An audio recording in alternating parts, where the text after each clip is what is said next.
Hi, welcome everyone. Malay here.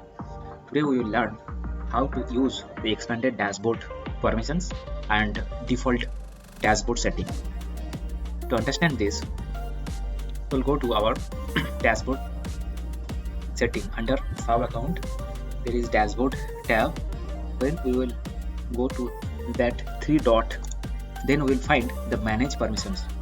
When we will go to the manage permissions, here we will find that there are four options, that is owner options, agency users, account admin and account users.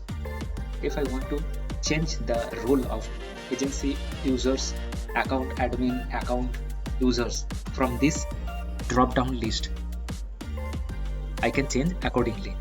Suppose I want to change agency user who will have the full access of this dashboard, then we can go for the full options. And if I want that account admin would see only view options, he cannot edit or cannot get any full access, then I can do accordingly. If you want not to see your all data, your sensitive data to your other users, then you can control from this manage permission section. So it is a very unique features and it is wonderful for the agency owner who can control according to him. So thank you.